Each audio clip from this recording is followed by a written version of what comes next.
Good evening and welcome to the Extreme Kombat post-fight podcast. I'm joined with our two finalists, our champion Bootlegger's joining us over the phone. How you doing, Bootlegger?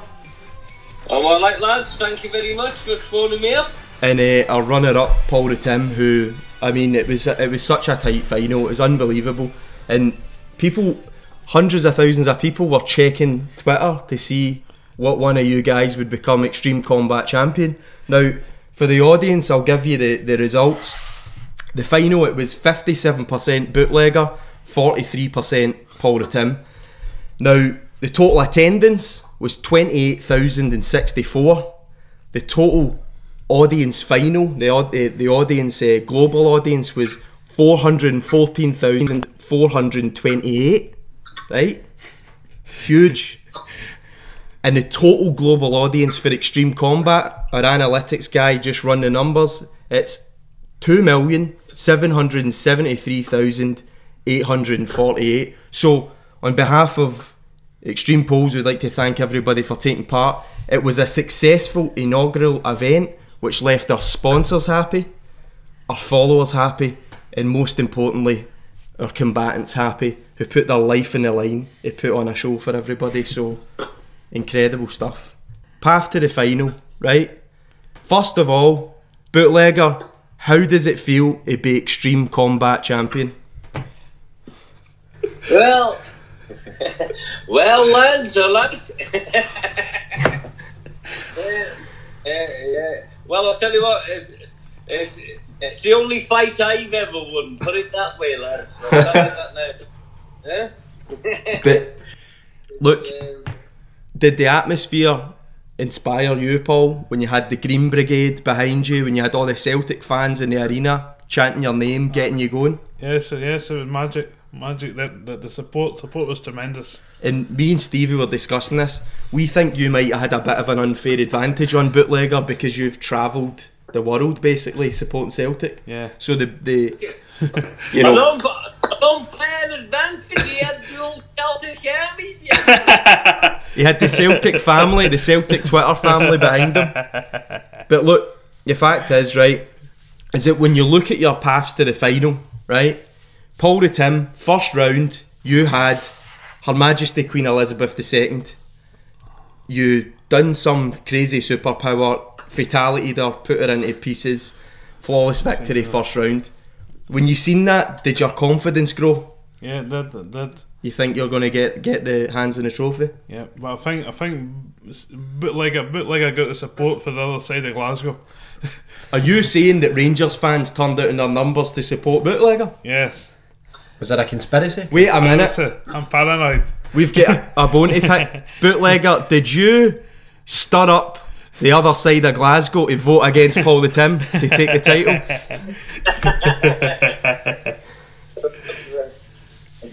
Look into the colour of these eyes, baby. Bootlegger, you had in the first round Colleen Rooney, a well-known flamethrower. Were you up against it from the first round onward? Well, as soon as I seen a woman come out in that first round, I knew I was going to be up against it. Yeah. Yeah. And I knew you bar stewards were going to give me something like that. I knew it. It's the luck in the draw. But as fate would have it, that would be your last, the last flamethrower you would fight. Paul the Tim in the second round had Oprah, and you decapitated her, Paul. So the Queen Elizabeth and Oprah, were you not thinking as soon as the Oprah one was done that, you know, you've got a clean path to the final? Aye, I had a good chance. Then I come up against Big Bowser. Bowser's a big man. You played Big Bowser in the Loudon Tavern basement. He's bigger than me. On paper, that's the hardest opponent. You came through it. He was the toughest opponent. He was the toughest opponent. What was he like to fight? It's hard. It was very hard. Was he strong guy? See, before the game, it was his banter light in the dressing room.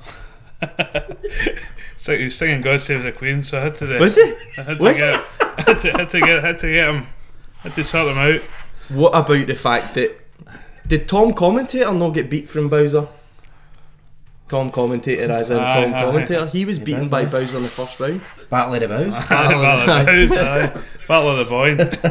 Anyway, so Bootlegger, second round, you had Bob the Builder. How was he to fight? Fuck it. I mean, that guy took me by a right surprise. Because I mean, he came out like a bloody scalding rat, baby. Did he? But you ended the fight. You ended the fight on a Pilsner defeat. You gave him a glass of Pilsner and he had him done.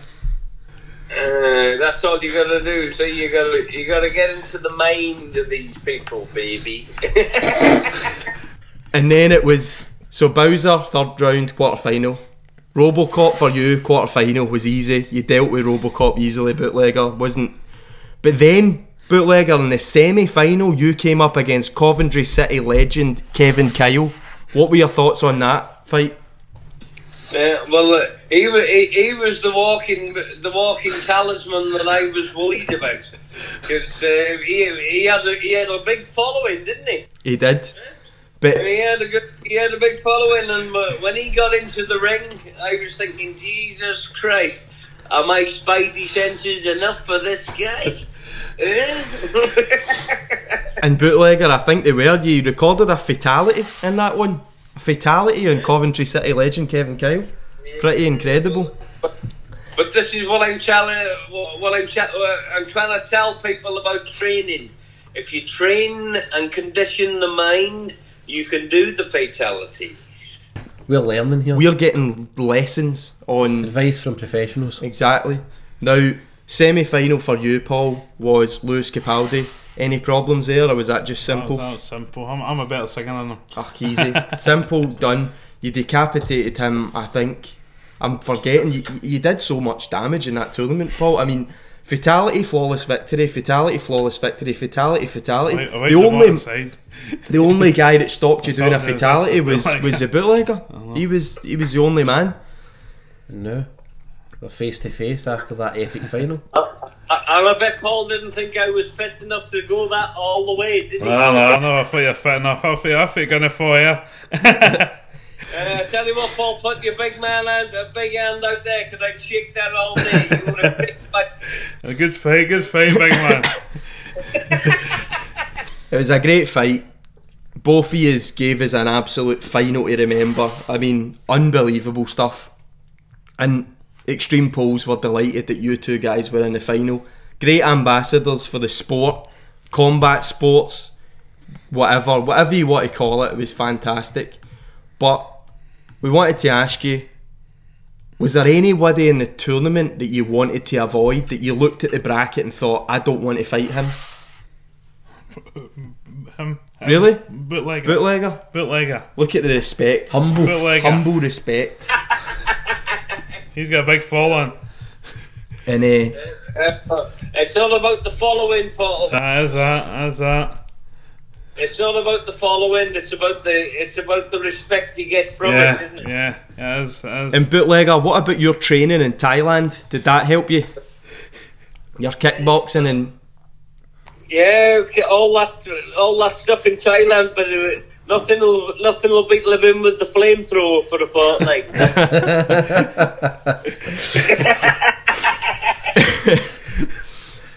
And what about Pilsner? Did that power you through? Was that your secret? I mean, we contacted the what are they called? The drugs agency about Pilsner, whether or not it was a performance enhancer, and they said it's a performance dehancer. So you actually won the tournament with a performance enhancing drug, which is even more remarkable.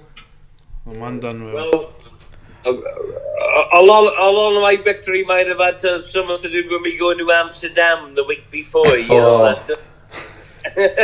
I think even that's fine. I don't think we can retrospectively do it now, Paul. I know you're going to be on the phone to the agencies saying but I don't think we can do it. He's on the dope. We tested him straight after the fight and there was nothing came up. Guys, baby, definitely. You're like Maradona in that bloody World Cup running up to the camera. It's good old crack, I tell you. It's good laugh. It's great to see me, man. Me opponents here in the in the press conference this evening. Exactly. It's all about. Speaking like a true champ, baby. It's all about respect, innit? That's what the fight game's all about. Respect. So it's an amazing final. And guys, it's just brilliant to bring you together. And you know, yous are looking pretty good. Like, yous are looking like you've get rid of the cuts and the bruises. What's that all about? How did that happen? Were you at Ross Hall or something, Paul? I went to Ross Hall. Went to Ross Hall and get a good medical and good nurse to look after me. Aye. Bootlegger, you're looking give me a load fresh. of cream. You're looking fresh after that. I mean, you had a big gash over your eye, and you had the Bruce Lee fucking scars on you and everything. Well, I tell you what, it's nice to see that. I tell you what, it's nice to be able to understand the Scotsman. Never mind fucking listen to him. And also, what were you going to say about a question to both of you? All right. Obviously, you have to keep it confidential, and we understand you've now got agents. But is there any fight nights lined up? Have you got any future sponsorship deals, both of you? Vince McMahon contacted me the other day. Brilliant. I'm going to WrestleMania. Aye. Hell in a Celtic. I'm going to Hell in a WrestleMania. Celtic.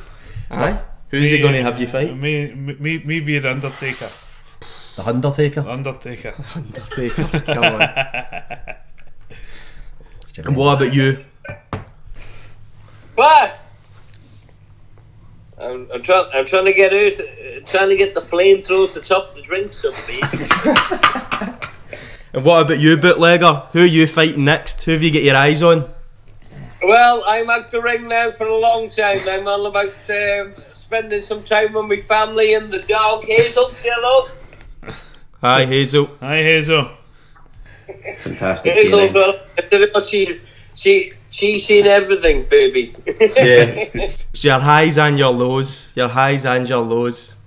Exactly, and that's what Paul. The term extreme pulls, the highs and the lows. That's what everybody wants to see. Exactly. How profound. Profound. This is what you get on Extreme Pulse Do you know podcast. what this is? Do you know what this is here? Just vibing. And tell Paul while we got him on here and coming to Glasgow next Friday. You know that, don't you? Yeah. You told me. The mega powers colliding. We'll have to make the pilsners on the captain. We'll get you next Saturday. Sounds good. Sounds good. Let's make sure it happens, baby. Yeah, we'll do. Let's get it sorted. When do you go back to Wales? On the Sunday. What time at? I don't know yet. I think it's mid-afternoon. Right. Cause Celtic playing on Sunday. Could have went to a game, but we'll get you on the Saturday. Oh, Celtic playing on the Sunday? Yeah. We could have took you to Celtic Park at 3 o'clock. Oh, you'll get the captain up there, won't you? I'll get you up there. We'll sort it out. You'll be back up in Glasgow for a game one point. Whether that be at Ibrox or at Celtic Park, don't want to. I'm a Welshman, and I'm a proud fucking Welshman with Irish heritage. But I'd love to go to Ibrox and see what it's like there as well, Exactly. Exactly. Look, I need to represent the brand. I can't be any allegiances here. You know what I mean? But walking about with a name like Sean, I think it's pretty obvious. But anyway, I need to say that for the sponsors out there of the show. Can't be too biased. But look, an incredible event, Extreme Kombat. I mean, unbelievable. The pair of you were an absolute credit. But to end this discussion, we've heard about your fight plans for the future. I just want maybe a wee poignant point to make is Doc Cotton, Phil Mitchell, Frank Gallagher and Bob Marley were there for you on that day, Bootlegger. How did it feel to have them behind you? Well, I'll be honest, I said when I won the fight, it was so happy to have Phil Mitchell and everybody from the Pilsner gym for letting me train down there. That made me the man I was. Doc turned up. She made the rollies roll. Like I say, the fans made it for me. But I got so much respect for Tim. Paul the Tim. He is the main man up in Glasgow right now, and Yes. Hard to disagree. He's a number Cheers, big one. man. He's a big dog. He's a certified big dog up in Glasgow. Paul, he is the main man.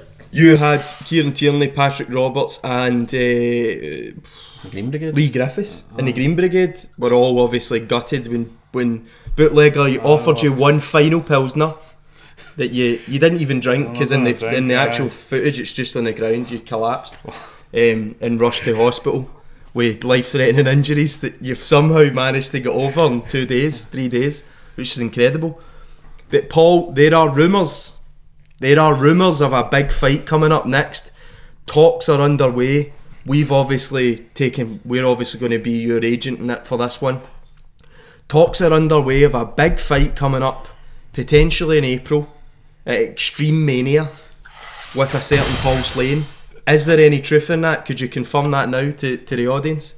Yeah, so open goal. They let me down. They never supported me against the main man Bootlegger.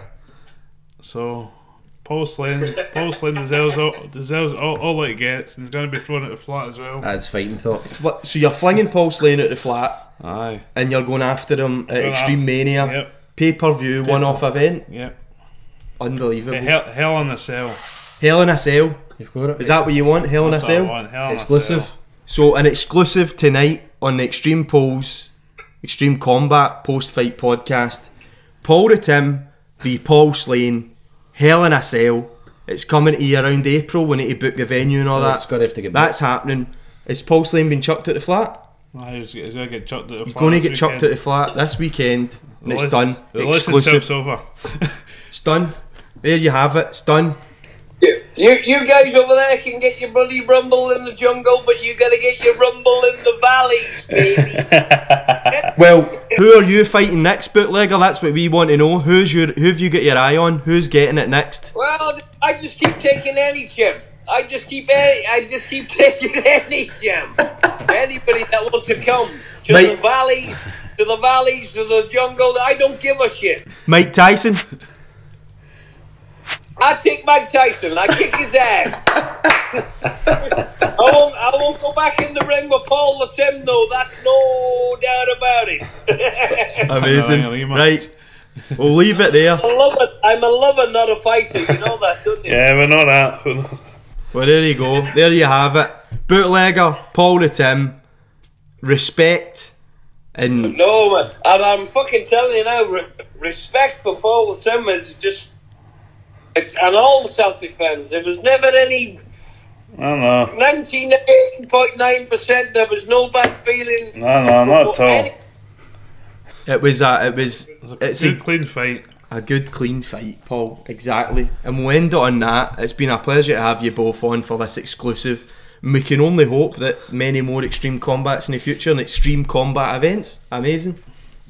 God bless you both of you. God bless the captain. God bless Paul the Tim. God bless the Bootlegger. Sure you see me next Saturday, baby, because I'm up your way. I will do. I'll take you up the Gallagate. Eh? I'll take you up the Gallagate. Yeah, you fucking make sure you do, Captain. That's not an innuendo, by the way. It's a bit of Glasgow, a Gallagate. And you got an invite to my back kitchen any fucking day, but I see fucking innuendo city. Gallagates and back kitchens. Right. We'll leave it at that, lads. Brilliant podcast. Lads and ladies obviously need to be inclusive there. But that's it. Oh, in the words of the captain, over and out, baby. I'd like to say thank you very much for taking the time and effort, lads. Over and out. Over and out, captain. Over and out, Captain. Thank you, Captain. Paul. Over and out, Captain.